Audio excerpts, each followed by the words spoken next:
que le concours général des métiers maintenance des matériels, comme tout concours général des métiers, je veux dire, est annuel.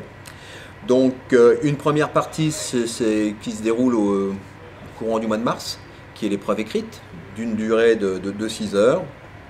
Donc les jeunes composent sur un sujet par rapport à un matériel récent. Ce sujet-là est composé de 4 parties. Donc une partie motorisation, une partie mécanique appliquée, une partie transmission hydraulique et une partie électricité électronique. Donc à la suite de l'épreuve, les copies sont rassemblées sur la cabine de Reims, puisque c'est la cabine de Reims qui en est le pilote. Donc un jury de correction est nommé, nous établissons les corrections et à la suite de ça, nous en distinguons les 3 meilleurs candidats. Sachant qu'il y a eu 113 inscrits au départ sur l'académie. Alors, métropole, plus, je veux dire, les départements, territoires d'outre-mer. Les 9 étant retenus à la suite de l'épreuve écrite, la partie pratique se passe donc dans un établissement où là, les 9 jeunes sont regroupés. Sachant que l'établissement d'accueil accueille sur 3 années. Nous étions au préalable dans l'académie de Caen, au lycée Saint-Hilaire du Harcouët. Et donc, à partir de cette année, la première session se trouve au lycée Georges Cormier de Coulommiers, c'est-à-dire qu'il y aura aussi 3 sessions pour les 2 années à venir. Alors, l'épreuve pratique est structurée et configurée en 3 zones distinctes qui correspondent chacune à l'une des options. Parc et jardin, TP manutention, agricole. Et sur chaque zone, il y a 3 supports matériels sur lesquels les jeunes interviennent. Donc 3 travaux pratiques, chacun de 2 heures. Et donc systématiquement, les 9 candidats passent sur les 9 TP. Chaque candidat est pris en charge par un binôme à la fois d'un technicien expert sur le matériel et d'un enseignant.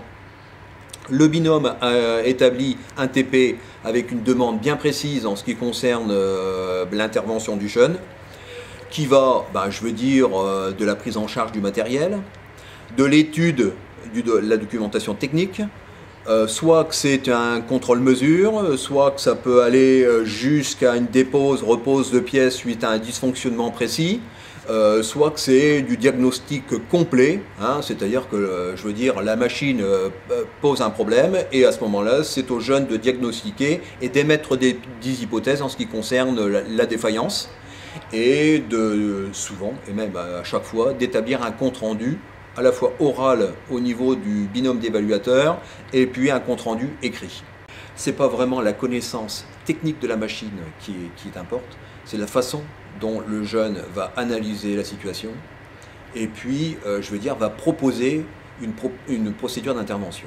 C'est surtout sur ce point-là qu'on va le juger au niveau de ses acquis, de ses capacités, de ses compétences. Tout jeune, je veux dire, à partir du moment où il se trouve sur un problème sur une machine, qu'il soit capable de rendre compte à sa hiérarchie de ce qu'il propose au niveau de son diagnostic, de l'intervention, qui va aller jusqu'au devis, qui va aller au client avant l'acceptation pour pouvoir intervenir sur la machine. Et donc ça c'est absolument important au sein de l'entreprise de pouvoir communiquer, mais aussi à l'extérieur vis-à-vis notamment vis-à-vis du client. Puisque de plus en plus on demande aux jeunes à la fois bien entendu d'être un bon technicien, d'être capable, je veux dire, d'intervenir sur une machine pour pouvoir faire en sorte que dans un temps, je veux dire, relativement limité, il puisse intervenir et faire en sorte que la machine, de nouveau, soit en état de fonctionnement, mais aussi de pouvoir conseiller sur le plan commercial, de plus en plus. Et donc ça passe par la communication obligatoirement. Un jury va délibérer à la suite des 3 journées d'épreuve, présidé par Jacques Perrin, l'inspecteur général, et puis le jury, bien sûr, suivant les évaluations, suivant la notation, va pouvoir déterminer les 3. Ceci dit, jusqu'à la remise des prix, ça restera tout à fait anonyme. C'est-à-dire que le 8 juillet à la Sorbonne, les 3 jeunes retenus vont recevoir un courrier, mais sans connaître leur classement. Et c'est le ministre et les autorités qui seront à la Sorbonne qui délivreront exactement le classement des 3 jeunes retenus. La maintenance de matériel, comme différents secteurs, je veux dire, subissent un peu la crise, et notamment en ce qui concerne les ventes.